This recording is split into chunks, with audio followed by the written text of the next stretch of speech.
ചൂട്. ആരെയാണ ഉമ്മച്ചി. സുഖമില്ലായിരുന്നു. ചൂട് സമയമായിട്ടാണ് കേട്ടാ. ഈ ചൂട് സമയമാകുമ്പോൾ നമ്മളെ ബോഡി കൊണ്ടേ ഡീഹൈഡ്രേറ്റഡ് ആവും.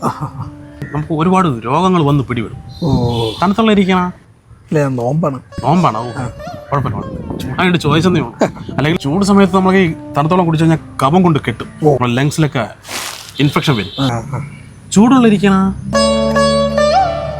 നോമ്പാണ്. നോമ്പെന്ന് പറഞ്ഞു. നോമ്പ് ഞാൻ ഓർമ്മിച്ചില്ല. നോമ്പ് മാസമല്ലേ ഇപ്പം. കുഴപ്പമില്ല. നമ്മൾ ഒരുപാട് നേരം ഇവിടെ വന്നിരുന്നാൽ നമുക്ക് പിന്നെ ഇവിടെ ഫുഡ് കിട്ടാൻ വലിയ ബുദ്ധിമുട്ടാണ്.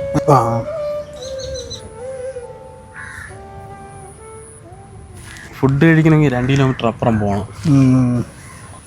ചൂടത്ത് എങ്ങനെ പോണല്ലേ? മുന്തിരി കൊത്തിരിക്കണ, അരവണയ, അവില, നൂഡിൽസ്, ഷമാം ഇരിക്കണ, സീതപ്പഴം.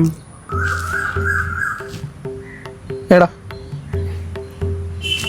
ഏടാ എന്തോടെ ഏടാ പോടേ. നിങ്ങളെ കൂട്ടത്തിനോടാ മതി, നമ്മളും വ്രതമൊക്കെ എടുക്കണ തന്നെ. രാവിലെ തൊട്ട് രാത്രി വരെ വെള്ളം ഇറക്കാതെ നമ്മള് സീലസ് മുന്തിയാണ്. പോടാ. കട്ട് ചെയ്ത തണ്ണിമത്തന്റെ പീസല്ലിരിക്കണ. ചൂടല്ലേ? തണുത്തുള്ള ഇരിക്കണ.